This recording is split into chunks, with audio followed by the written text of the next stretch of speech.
ചില സൗന്ദര്യമുള്ള പെൺകുട്ടികൾ, ചില ചെറുപ്പക്കാർ, ചില യുവാക്കളുമായി നടന്നു പോകുമ്പോൾ നമ്മളിങ്ങനെ മൂക്കത്ത് വിരൽ വയ്ക്കും. ഈ സൗന്ദര്യമുള്ള പെൺകുട്ടിക്ക് എങ്ങനെ ഈ രീതിയിൽ ഒരു കോലം കിട്ടിയ ചെറുപ്പക്കാരനെ ഇഷ്ടം? ഒന്ന് ഇടപെട്ടോട്ടെ, എന്താണ് സൗന്ദര്യം? അപ്പൊ നമ്മൾ സൗന്ദര്യമുള്ള എന്താന്ന് വെച്ചാൽ എന്താണ് സൗന്ദര്യം എന്ന് നമ്മൾ നിർവചിക്കേണ്ടി വരും. സൗന്ദര്യമുള്ള ഒരു പെൺകുട്ടി, അപ്പൊ സൗന്ദര്യം ഇല്ലായ്മ എന്താണ് അതുകൂടെ പറയണം. സൗന്ദര്യം ഇല്ലായ്മ എന്താണ്? എന്റെ മനസ്സിൽ ഞാൻ പറയട്ടെ, ഈ ലിവിങ് ടുഗദർ എന്ന് പറയുന്ന കൺസെപ്റ്റ്, ആ ഒരു സങ്കല്പം നല്ലതാണ്.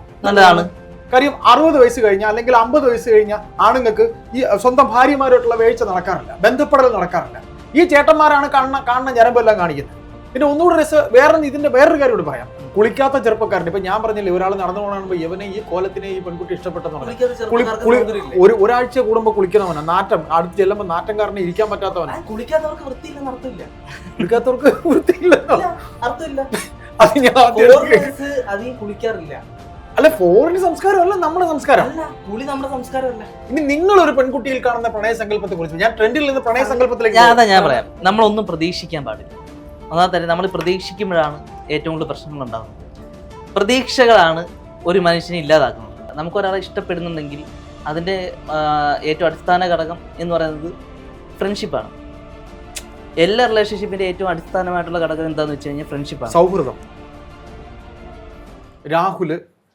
രാഹുലും രഞ്ജിത്തും ഏതാണ്ട് 25 വയസ്സ് കഴിഞ്ഞിട്ടുണ്ട്, 25 ആയിട്ടുണ്ട്, രണ്ടുപേർക്ക് ആയിട്ടുണ്ടാവും, വയസ്സ് പറയണ്ട. ശരി, നിങ്ങൾക്ക് നിങ്ങളുടെ തലമുറയ്ക്ക് ഏറ്റവും ഇഷ്ടപ്പെടുന്ന വേഷം ഈ പറയുന്ന പോലെ ടൈറ്റ് ഷർട്ട് അല്ലേ? ഇത് രണ്ടുപേരും ടൈറ്റ് ഷർട്ടാണ് ഇട്ടിരിക്കുന്നത്. ഇൻസേർട്ട് ചെയ്യണമെങ്കിൽ ഇൻസേർട്ട് ചെയ്യാം. അപ്പോൾ നിങ്ങളുടെ ഈ വേഷവിധാനം, നിങ്ങൾ ഇഷ്ടപ്പെടുന്ന ഏറ്റവും പുതിയ ലേറ്റസ്റ്റ് ട്രെൻഡ് ആയിട്ടുള്ള വേഷവിധാനം ഏതാ? ട്രെൻഡ് ആയിരിക്കണം. എന്തുകൊണ്ട് ഇഷ്ടപ്പെടുന്നു? അങ്ങനെ ഇപ്പൊ പറയാൻ പറ്റത്തില്ല. ഇപ്പൊ ഓരോ കാലഘട്ടത്തിനനുസരിച്ച് അത് മാറിക്കൊണ്ടിരിക്കുന്നതാണ് എന്റെ വിശ്വാസം. അതെ, പണ്ട് ഇപ്പൊ നമുക്ക് ആഫ്രിക്കയില് ഗോത്രവർഗ്ഗക്കാര് അവരുടെ രീതികൾ, ഇപ്പൊ അവര് അല്ല അവരുടെ സൗന്ദര്യാത്മകം എന്ന് പറയുന്നത് വേറൊരു രീതിയിലാണ്. ഇപ്പൊ ചേട്ടൻ മുണ്ട് ഷർട്ടും ചേട്ടന് എനിക്കിപ്പോഴും മുണ്ട് ഇഷ്ടമാണ്. അത് ഇഷ്ടപ്പെടാത്ത ആൾക്കാരുണ്ട്. ഇത് കാണുമ്പോൾ എന്ത് കോരോന്ന് ചോദിക്കുന്നവരുണ്ട്. ഇപ്പൊ കേരളത്തിൽ ചോദിക്കൂ, കേരളത്തിൽ അത് സുപരിചിതോ, അവര് ചോദിക്കില്ല. ഇപ്പൊ ആഫ്രിക്കയില് ഇപ്പൊ നാക്കിന് ആഫ്രിക്കയില് നാക്ക് തുളയ്ക്കുന്ന രീതിയുണ്ട്, ചുണ്ട് തുളച്ച് മറ്റേ ഒരു റൗണ്ട് ഷേപ്പിലുള്ള സാധനം, അത് അവരുടെ സൗന്ദര്യം. അത് ഏറ്റവും വലുതിടുന്നവർക്ക് അത് സൗന്ദര്യം കൂടുതൽ എന്ന് പറയുന്നത്. ഇവിടെ അത് കാണുമ്പോഴത്തേക്ക് ഇറിറ്റേഷനാണ്. അപ്പൊ സൗന്ദര്യം ഓരോ കാലഘട്ടത്തിലും സാമൂഹികപരമായിട്ടുള്ള സൗന്ദര്യവും വേഷവിധാനം ഇത് മാറും. അപ്പൊ വേഷങ്ങള് ഇതാണ് ബെറ്റർ, ഇന്നതാണെന്ന് നമുക്ക് പറയാൻ പറ്റും. ആഫ്രിക്ക എന്ന് പറഞ്ഞാൽ എനിക്ക് പെട്ടെന്ന് ചിരി വന്നത്. ആഫ്രിക്ക എന്ന് പറയുമ്പോൾ തുണി കൊടുക്കാത്ത ആഫ്രിക്കക്കാരും ഉണ്ട്. അല്ല, അതിനെ ചിരിക്കേണ്ട ആവശ്യമില്ല. ചിരി എന്ന് പറഞ്ഞാൽ അത് ചിരി വരുമല്ലോ നമ്മൾ കണ്ട ആ വേഷം. അത് ആവുമ്പോ ഇത് മാറും. നമ്മുടെ കൺസെപ്റ്റ് വരെ അവരുടെ കൺസെപ്റ്റ് വരെ, ആ കൺസെപ്റ്റിലുള്ള ഡിഫറൻസ് ആണ് ചിരിയിലേക്ക് പോയത്. അല്ല, ആഫ്രിക്ക എന്ന് പറയുമ്പോൾ തന്നെ നമ്മുടെ ഉള്ളില് ആ ഒരു സംഭവം വെച്ചിട്ട് നമ്മൾ അങ്ങനല്ല, അതൊരു കാടത്തത്തിന്റെ സ്റ്റൈലിലേക്ക് പോകുമോ എന്നാണ് ഞാൻ ചിന്തിച്ചത്. പറഞ്ഞോളൂ. നമുക്ക് പറയാൻ പറ്റത്തില്ല. ഇപ്പൊ യൂറോപ്പ് സൈഡ് ഇപ്പൊ ഇങ്ങനെ ഓരോ സൈഡിലോട്ട് പോകുന്ന സമയത്ത് ഓരോരുത്തർക്ക് അതിന്റെ കൾച്ചറുണ്ട്, അതിന്റെ ഭംഗിയുണ്ട്, എല്ലാത്തിനും. ഇപ്പൊ കൂടുതൽ എക്സ്പ്ലോർ ചെയ്യുന്ന എന്തിനാ നമ്മൾ ഓരോ നമുക്ക് എല്ലാം ഇപ്പൊ ഇത്രയും സോഷ്യൽ മീഡിയ എല്ലാം ആക്റ്റീവ് ആയിട്ടിരിക്കുന്ന സമയത്ത് എല്ലാം യൂണീക്ക് ആയിട്ടുള്ള സാധനങ്ങൾ പൊയ്ക്കൊണ്ടിരിക്കുക. അത് നേരത്തെ ഇപ്പൊ ഒരു എക്സാമ്പിൾ പറയാം. ഇപ്പൊ നമുക്ക് നേരത്തെ ഒരു സിനിമ കാണണം, പണ്ട് അത് TV ഉള്ള ഒരു വീട്ടിലായിരിക്കും, ചിലപ്പോൾ ഞായറാഴ്ച ആയിരിക്കും ഒരു സിനിമ, അതിനൊരു സുഖം കാണും. പക്ഷെ ഇപ്പൊ ഇത് നോർമലായി എല്ലായിടത്തും ഉണ്ട്. ഇപ്പൊ ചില നല്ല ഒരേ രീതിയിലുള്ള കടകള്, പിന്നെ ഇന്റർനാഷണൽ ലെവലുള്ള കടകൾ, ഇത് എല്ലായിടത്തും ഉണ്ട്. ഇപ്പം ഈ യുണീക്ക് എന്ന് പറഞ്ഞ സാധനം ഇപ്പൊ ഇല്ല എല്ലായിടത്തും. ഇപ്പൊ നമുക്ക് ലൈഫ് ബോറായിക്കൊണ്ടിരിക്കുക. എക്സ്പ്ലോർ എന്ന് പറഞ്ഞ സാധനം എവിടെ ചെന്നാലും ഇതേപോലെ നമുക്ക് കൾച്ചർ ഒരേ രീതിയിലുള്ള ഫോറിൻ കൾച്ചർ. ഇപ്പൊ നമ്മളത് ഫോറിൻ കൾച്ചർ അനുകരിക്കാൻ ശ്രമിക്കുന്നു, നമ്മുടെ കൾച്ചർ നമ്മൾ കളയുന്നു. അപ്പൊ എന്താ സംഭവിക്കുക? എല്ലാം ഒരേപോലെ ആയിക്കൊണ്ടിരിക്കുക. നമുക്ക് ലൈഫിൽ ഒരു വെറൈറ്റി എക്സ്പ്ലോർ, ഒന്നുമില്ല. ഇപ്പൊ എവിടെ ഉള്ള സാധനം നമുക്ക് ഇവിടെ കിട്ടും. നമ്മൾ എവിടെ പോയാലും അങ്ങനെയുള്ള കൾച്ചർ. ശരി, രഞ്ജിത്ത് അത് പറഞ്ഞു. രാഹുലിനോട് എനിക്ക് ചോദിക്കാനുള്ളത്, ഇന്നത്തെ യുവതയിൽ ഈ പെൺകുട്ടികൾ ഇഷ്ടപ്പെടുന്നത് ഏത് തരം ചെറുപ്പക്കാരെയാണ്? ചില സൗന്ദര്യമുള്ള പെൺകുട്ടികൾ, ചില ചെറുപ്പക്കാർ, ചില യുവാക്കളുമായി നടന്നു പോകുമ്പോൾ നമ്മളിങ്ങനെ മൂക്കത്ത് വിരൽ വയ്ക്കും. ഈ സൗന്ദര്യമുള്ള പെൺകുട്ടിക്ക് എങ്ങനെ ഈ രീതിയിൽ ഒരു കോലം കിട്ടിയ ചെറുപ്പക്കാരനെ ഇഷ്ടം? ഒന്ന് ഇടപെട്ടോട്ടെ, എന്താണ് സൗന്ദര്യം? ആ പെൺകുട്ടിയുടെ മനസ്സിലെ സങ്കല്പത്തെ കുറിച്ചാണ് ഞാൻ ചോദിച്ചത്. പെട്ടെന്ന് ട്രെൻഡ് മാറി സങ്കല്പത്തിലേക്ക് പോയി. യുവതയുടെ സങ്കല്പം അല്ല, ഞാൻ ചോദിക്കുന്നത്, ചേട്ടന്റെ സൗന്ദര്യം ഒന്ന്, ആ പെൺകുട്ടിയുടെ സൗന്ദര്യം വേറെ ഒന്ന്. എന്നെ ഉൾപ്പെടുത്തരുത്, എന്നെ ഉൾപ്പെടുത്തരുത്. ഞാൻ നിങ്ങളെ ചെറുപ്പക്കാരുടെ ഇതിനാണ് ചോദിക്കുന്നത്. ഞങ്ങളുടെ കാലത്ത് ഞാൻ പറഞ്ഞു ചേട്ടൻ ചോദിച്ച ചോദ്യം എന്താ, ഒരു പെൺകുട്ടി, സൗന്ദര്യമുള്ള ഒരു പെൺകുട്ടി. അപ്പൊ നമ്മൾ സൗന്ദര്യമുള്ള എന്താന്ന് വെച്ചാൽ എന്താണ് സൗന്ദര്യം എന്ന് നമ്മൾ നിർവചിക്കേണ്ടി വരും. സൗന്ദര്യമുള്ള ഒരു പെൺകുട്ടി ഒരാളുടെ കൂടെ, അപ്പൊ സൗന്ദര്യം ഇല്ലായ്മ എന്താണ് അതുകൂടെ പറയണം. സൗന്ദര്യം ഇല്ലായ്മ എന്താണ്? രഞ്ജിത്തെ, അപ്പൊ എന്റെ മനസ്സിൽ ഞാൻ പറയട്ടെ, ഈ ഒരു പെൺകുട്ടിയുടെ മനസ്സില് നിങ്ങൾ ചെറുപ്പക്കാരെ കുറിച്ച് ഇപ്പൊ നിങ്ങൾ പറഞ്ഞു ജീൻസ് വേഷം എന്നൊക്കെ പറഞ്ഞു. കുളിക്കാത്ത ചെറുപ്പക്കാരൻ, ഇപ്പൊ ഞാൻ പറഞ്ഞില്ലേ ഒരാൾ നടന്നു പോകണോ ഇവനെ ഈ കോലത്തിനെ ഈ പെൺകുട്ടി ഇഷ്ടപ്പെട്ടെന്ന് പറഞ്ഞു. ഒരാഴ്ച കൂടുമ്പോ കുളിക്കണവനാ, നാറ്റം അടുത്ത് ചെല്ലുമ്പോ നാറ്റം കാരണം ഇരിക്കാൻ പറ്റാത്തവനാ. കുളിക്കാത്തവർക്ക് വൃത്തിയില്ലെന്ന് അർത്ഥമില്ല. കുളിക്കാത്തവർക്ക് വൃത്തിയില്ലെന്നോ? അർത്ഥമില്ല. അത് ഞാൻ അധികം കുളിക്കാറില്ല. അല്ല, ഫോറിൻ സംസ്കാരമല്ല നമ്മുടെ സംസ്കാരം. അല്ല, കുളി നമ്മുടെ സംസ്കാരമല്ല. അതായത് ഞാൻ പറയട്ടെ, ഡെയിലി 2 നേരം കുളിക്കുന്നിരിക്കട്ടെ, ചെറുപ്പക്കാരെ പല്ല് കഴിക്കത്തില്ല, വൃത്തിയാണോ? ഞാൻ ചോദിക്കട്ടെ, ഇപ്പൊ നമ്മള് മെയിൻ്റനൻസ് ഭയങ്കര ഇമ്പോർട്ടന്റ്. ഇപ്പൊ നമ്മളൊരു റൂമിൽ കയറണം, ആ റൂം നമ്മൾ വൃത്തിയാക്കി, എല്ലാ ദിവസവും വൃത്തിയാക്കണം. ഈ വൃത്തിയാക്കുമ്പോൾ അത് അങ്ങനെ മെയിൻറ്റെയിൻ ചെയ്തു പോകും. ഇപ്പൊ നമ്മൾ ഇതേപോലെ നമുക്കുണ്ടാവുന്ന, അതായത് ഇപ്പൊ ഒരു ദിവസം നല്ല രീതിയിൽ വൃത്തിയായിട്ടാണ് കുളിച്ച്, അപ്പൊ ഒരു വർഷത്തെ അഴുക്ക് ഒരു വർഷം നല്ല ഞാൻ പറയുന്നത്. ബോഡി ഇപ്പൊ നമുക്ക് നമ്മുടെ ശരീരത്തിലെ റെസിസ്റ്റിംഗ് പവർ ഇപ്പൊ എപ്പോഴും കുളിക്കുന്ന അത്ര നല്ല കാര്യമൊന്നും അല്ല. അപ്പൊ ഞാൻ ചോദിക്കുന്നത്, ഇന്നത്തെ പെൺകുട്ടികള് അങ്ങനെയുള്ളവരൊക്കെ ഇഷ്ടപ്പെടുന്നതാണോ? അങ്ങനെ ഞാൻ ഇതിനെ പ്രണയ സങ്കല്പം, നിങ്ങളുടെ യുവതയുടെ പ്രണയ സങ്കല്പം, ഞാൻ പെൺകുട്ടികളുടെ പ്രണയ സങ്കല്പം പറഞ്ഞു. ഇനി നിങ്ങൾ ഒരു പെൺകുട്ടിയിൽ കാണുന്ന പ്രണയ സങ്കല്പത്തെ കുറിച്ച്, ഞാൻ ട്രെൻഡിൽ നിന്ന് പ്രണയ സങ്കല്പത്തിലേക്ക് ഞാൻ പറയാം. നമ്മളൊന്നും പ്രതീക്ഷിക്കാൻ പാടില്ല. ഒന്നാമത്തെ കാര്യം, നമ്മൾ പ്രതീക്ഷിക്കുമ്പോഴാണ് ഏറ്റവും കൂടുതൽ പ്രശ്നങ്ങൾ ഉണ്ടാകുന്നത്. പ്രതീക്ഷകളാണ് ഒരു മനുഷ്യനെ ഇല്ലാതാക്കുന്നത്.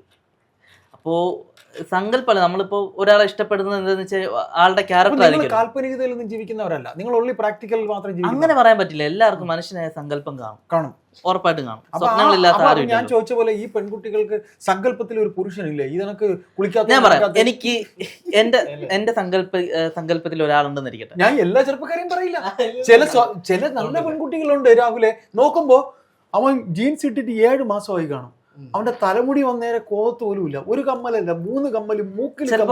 ചിലപ്പോ ആ പെൺകുട്ടികളുടെ ഏറ്റവും മോശം അവസ്ഥയിൽ ഏറ്റവും തുണയായിട്ട് സപ്പോർട്ട് ചെയ്ത് നിന്നിട്ടുള്ള ഒരാൾ ചിലപ്പോ അത് പറയൂ അവന്റെ വേഷവിധാനമോ അവന്റെ മറ്റു പ്രകടനതയോ അവന്റെ മനസ്സായിരിക്കും അവൾ ഇഷ്ടപ്പെട്ടത്. അതന്നാണല്ലോ ഏറ്റവും അവിഭാജ്യമായ ഘടകം എന്ന് ചോദിച്ചു കഴിഞ്ഞാൽ അത് പിന്താങ്ങൽ, നിൽക്കൽ. നമ്മള് മുന്നേ കാണുന്നതല്ല, അതാണ് ഉദ്ദേശിക്കുന്നത് അല്ലേ? ശരി, നിങ്ങൾ ഇനി എന്റെ കാര്യം ചോദിച്ചു. ഞങ്ങളുടെയൊക്കെ ചെറുപ്പകാലത്ത് ഈ കുന്തം അന്നൊന്നും ഇല്ല. ഇന്നിപ്പോ നിങ്ങൾക്ക് ഒരാളെ പരിചയപ്പെട്ട നമ്പർ ഒന്നും തരുമെന്ന് ചോദിക്കേണ്ട താമസം, വീട്ടിൽ എത്തുന്നതിന് മുമ്പ് ഹായ് എന്ന് ആരെങ്കിലും ഒരാളെ കൊണ്ട് ഇട്ട് കഴിയും. എനിക്കൊരു പ്രണയം ഉണ്ടായിരുന്നു, ഞാൻ തുറന്നു പറയാം. എൻ്റെ പ്രണയം എന്ന് പറയുന്നത് എനിക്കൊരു കത്ത് കൊടുക്കാൻ പോലും പറ്റാതെ ഉണ്ടായിരുന്ന പ്രണയമാണ്. ആ പ്രണയം വീട്ടിൽ പറയാൻ ഞാൻ മുട്ടിടിച്ചിട്ടുണ്ട്. വീട്ടിൽ പറഞ്ഞിട്ട് അവസാനം കല്യാണം ആലോചിച്ച അച്ഛൻ ആ വീട്ടിൽ ചെന്നിട്ട് തിരിച്ചു വന്ന് എന്നെ മടൽ മാറി അടിച്ചിട്ടുണ്ട്.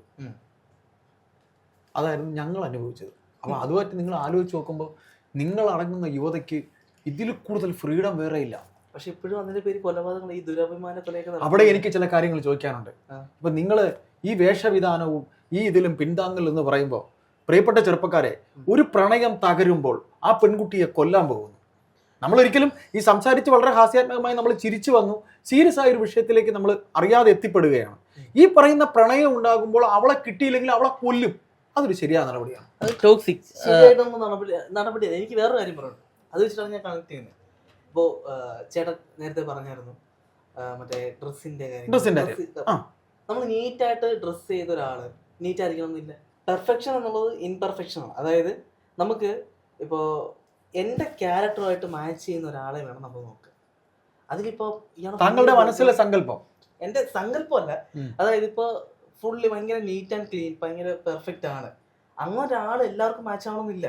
അതേ രീതി അക്സെപ്റ്റ് ചെയ്യാൻ പറ്റുന്ന ഒരാളാണ്. പക്ഷെ പ്രണയത്തിലാണെങ്കിൽ ഒരു പ്രണയം എന്ന് നിങ്ങൾ പറയുന്ന അറേഞ്ച്ഡ് മാരേജ് ആണ്.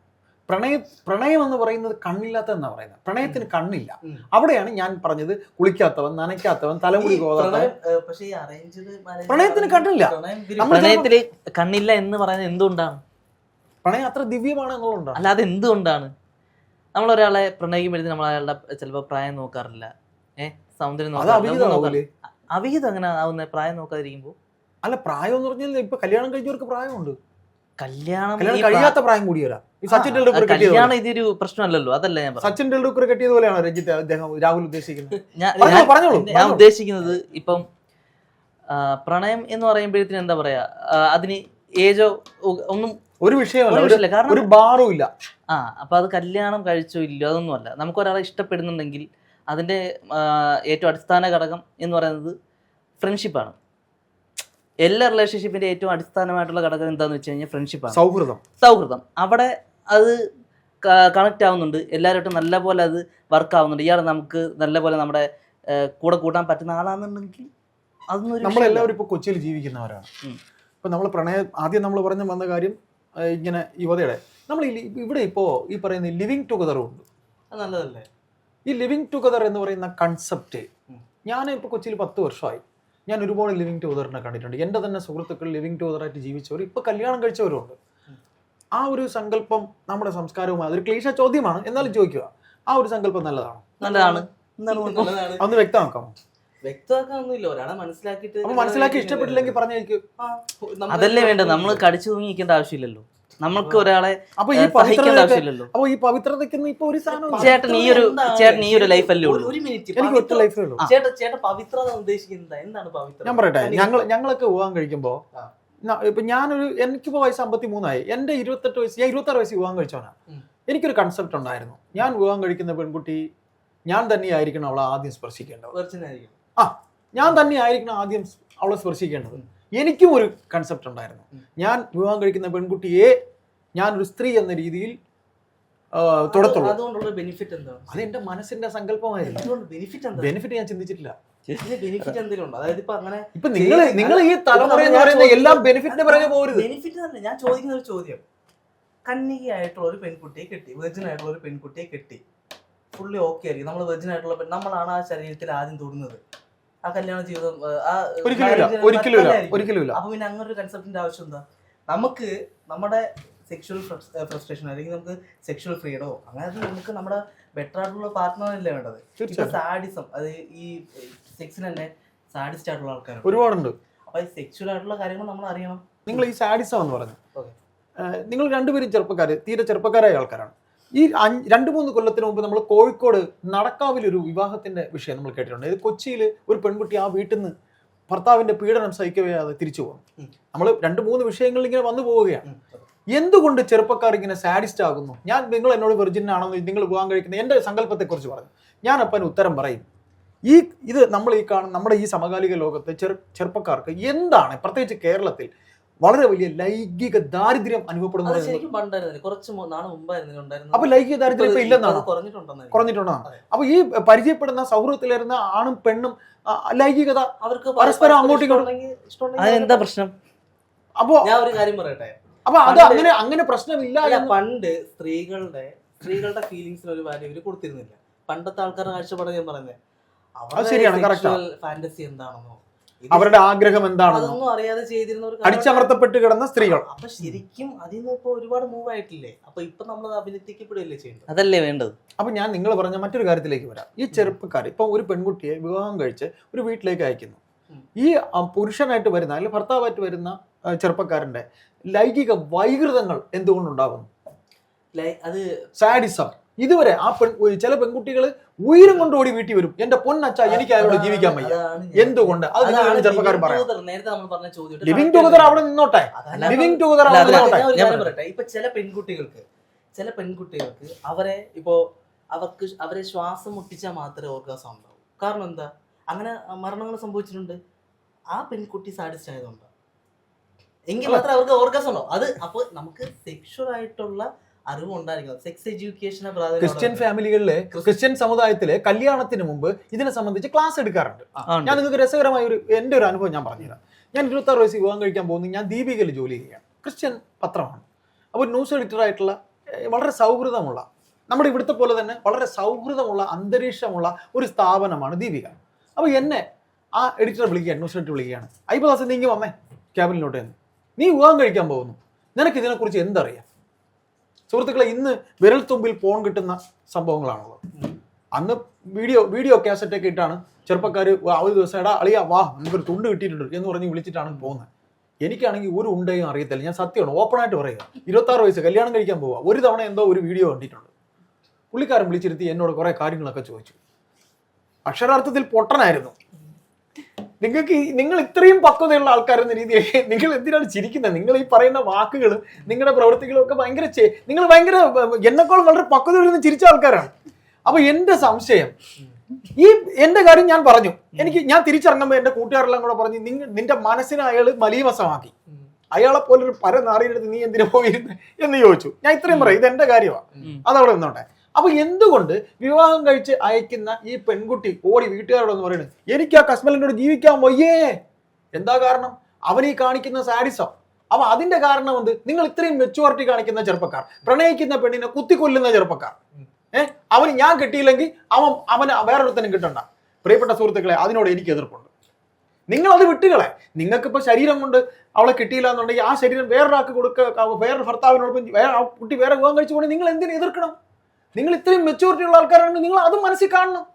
നിങ്ങളിപ്പോൾ മെച്യൂരിറ്റി ഈ കാര്യങ്ങൾ പറഞ്ഞല്ലോ, നിങ്ങൾ വളരെ മെച്യൂരിറ്റി, എന്നെക്കാളും മെച്യൂരിറ്റി നിങ്ങൾ സംസാരിച്ചു. സത്യം പറഞ്ഞാൽ ഞാൻ നിങ്ങളെ നമിക്കുകയാണ് ആ കാര്യത്തിലേക്ക്. പക്ഷേ നിങ്ങളടങ്ങുന്ന ഈ തലമുറ ഒരു പെൺകുട്ടിയെ വിവാഹം കഴിച്ചു എന്നുണ്ടെങ്കിൽ അവളെ കിട്ടിയില്ലെങ്കിൽ കൊല്ലേണ്ട കാര്യമുണ്ടോ? ഈ പറയുന്ന പോലെ രതി വൈകൃതം കല്യാണം കഴിഞ്ഞ് വീട്ടിൽ കൊണ്ടുവന്ന് ആദ്യത്തെ ദിവസം തന്നെ അവളോട് കാണിക്കേണ്ടതുണ്ടോ? ഞാൻ എതിർക്കാൻ വേണ്ടി പറഞ്ഞൊന്നുമല്ല കേട്ടോ. പണ്ട് ഈ തുറന്നു പറച്ചിലില്ലായിരുന്നു, ഇന്ന് തുറന്നു പറച്ചിലുകൾ കൂടി. എന്നാൽ ഞാൻ പറയട്ടെ, പണ്ട് നമുക്ക് ഈ പണ്ടുള്ളവരെയും ഈ തലമുറ വ്യത്യാസത്തിനെയും നിങ്ങൾ പറയുമ്പോൾ ഉണ്ടല്ലോ, കൂട്ടുകുടുംബത്തിന് ഒരുപാട് വിലയുണ്ടായിരുന്നു. ഇപ്പൊ ഈ ന്യൂക്ലിയർ കുടുംബത്തില് നിങ്ങൾ 2 ചേട്ടാനിയന്മാരാണ്. നിങ്ങൾ 2 ചേട്ടാനിയന്മാര്, അച്ഛനും അമ്മയും മാത്രമേ ഇപ്പോൾ അവിടെ വീട്ടിലുള്ളൂ. അച്ഛനും അമ്മയ്ക്ക് ആഗ്രഹം ഉണ്ടാവില്ലേ നിങ്ങളെ അടിക്കടി കാണണമെന്നുള്ളത്? ഉണ്ടാവും. ഞാനും ഒരു അച്ഛനാണ്. എൻ്റെ 2 മക്കള് മാറി നിന്ന് പഠിക്കുന്നവരാ. എനിക്ക് ഭയങ്കര വിഷമമുണ്ട്. അപ്പൊ ഇവിടെ അങ്ങനെയല്ല. ഇവിടെ തുറന്നു പറച്ചിലുകൾ കുറയുന്നത് കൊണ്ടാണ്. നിങ്ങൾ ഈ പറഞ്ഞ എല്ലാ റെസ്പോൺസും, കീറിയ ജീൻസ് ഇടുന്നവനും 3 കമ്മൽ ഇടുന്നവനെ പ്രണയിച്ചോട്ടെ, പക്ഷെ ആ പെൺകുട്ടിയുടെ പ്രണയത്തിന്റെ വില ഈ ചെറുപ്പക്കാരൻ മനസ്സിലാക്കണം. അവിടെയാണ് എനിക്ക് ഈ തിരിച്ചും പെൺകുട്ടികൾ തേച്ചിട്ട് പോകുന്ന എത്രയോ പെൺകുട്ടികളുണ്ട്. നമുക്ക് സമയം വളരെ പരിമിതമാണ്. എന്തായാലും നമുക്ക് ഏതായാലും നമ്മൾ ട്രെൻഡിൽ തുടങ്ങി, പ്രണയത്തിലൂടെ അവിഹിതത്തിലൂടെ ഇവിടെ വരെ വന്നു. അപ്പം എന്തായാലും നമ്മൾ ഹൃദയം തുറന്ന് ചിരിക്കാനുള്ള ഒരു അവസരം ഉണ്ടായി. ഞാനെന്ന് പറയുന്ന വ്യക്തിയുടെ 26 വയസ്സിൽ വിവാഹം കഴിക്കാൻ പോകുമ്പോൾ എനിക്ക് ഇതിനെക്കുറിച്ച് ഒന്നും അറിയില്ല എന്ന് പറയുമ്പോൾ, ഇന്ന് എന്നെക്കാളും നിങ്ങളുടെ 26 വയസ്സുകാരന് എന്താണ് ലൈംഗികത എന്ന് ഞാനെന്ന് അറിഞ്ഞിരുന്നതിനേക്കാളും നിങ്ങൾക്ക് അറിയാം. അത് നല്ലതെന്നേ ഞാൻ പറയുള്ളൂ. സെക്സ് എഡ്യൂക്കേഷൻ ശരിക്ക് കിട്ടാത്തത് കൊണ്ട് നമ്മുടെ തലമുറ ലൈംഗിക ദാരിദ്ര്യത്തിൽ കിടന്ന് മുട്ടിട്ടുകയാണെന്നുള്ള കാര്യം ഇപ്പൊ ഏറ്റവും കൂടുതൽ കേസുകളിൽ പെടുന്ന ആൾക്കാരെ അറിയാം, വയസ്സന്മാരാണ്. കാര്യം 60 വയസ്സ് കഴിഞ്ഞാൽ അല്ലെങ്കിൽ 50 വയസ്സ് കഴിഞ്ഞാൽ ആണുങ്ങൾക്ക് ഈ സ്വന്തം ഭാര്യമാരായിട്ടുള്ള വേഴ്ച നടക്കാറില്ല, ബന്ധപ്പെടൽ നടക്കാറില്ല. ഈ ചേട്ടന്മാരാണ് കാണുന്ന ഞരമ്പെല്ലാം കാണിക്കുന്നത്. പിന്നെ ഒന്നുകൂടെ ഇതിന്റെ വേറൊരു കാര്യം കൂടി പറയാം. ഈ ചേട്ടന്മാർ ജയിലിൽ പോകുമ്പോൾ തടവ് പുള്ളികളെ പോലീസ് അങ്ങ് ഏൽപ്പിക്കും. ഇവൻ ചെയ്തിട്ട് വന്ന കുറ്റം ഇന്നതാണെന്ന് പറഞ്ഞാൽ അവന്റെ ലിംഗത്തിൽ ഇകിറുക്കിൽ കയറേണ്ട പണിയാണ് അവിടുത്തെ തടവിൽ കിടക്കുന്നവർ ചെയ്യണത്. അതുകൊണ്ട് നിങ്ങൾ അറിയുന്നത് സുഹൃത്തുക്കൾ പറഞ്ഞിട്ടുള്ള പോലീസുകാർ. ഏതായാലും നമുക്ക് ഇനിയും ഇരിക്കാം. നമ്മൾ സംസാരിച്ചു വന്നത് ട്രെൻഡിൽ തുടങ്ങിയതാണ്. അപ്പൊ അതിൽ ഈ യുവതയുടെ പുതിയ പ്രണയത്തിന്റെ ട്രെൻഡ് വന്നു, വേഷവിധാനം വന്നു. പ്രണയം എപ്പോഴും അന്ന് പുതിയത് പഴയൊന്നുമില്ല, എല്ലാം വികാരങ്ങളൊന്നും തന്നെ ആയിരിക്കാം. ശരീരത്തോടുള്ള വികാരം മാത്രമേ ഉള്ളൂ. ഇത് കാലഘട്ടത്തിനനുസരിച്ച് ആൾക്കാർ മാറും, മനുഷ്യൻ മാറിക്കൊണ്ടിരിക്കും. മാറ്റങ്ങൾ നല്ലതന്നെ ആവട്ടെ. ഏതായാലും നിങ്ങൾ 2 പേരും ഞാൻ പ്രതീക്ഷിച്ചതിനേക്കാളും ഒരുപാട് പക്വതയുള്ള ചെറുപ്പക്കാരാണ്. അതിലെനിക്ക് വളരെ സന്തോഷമുണ്ട്.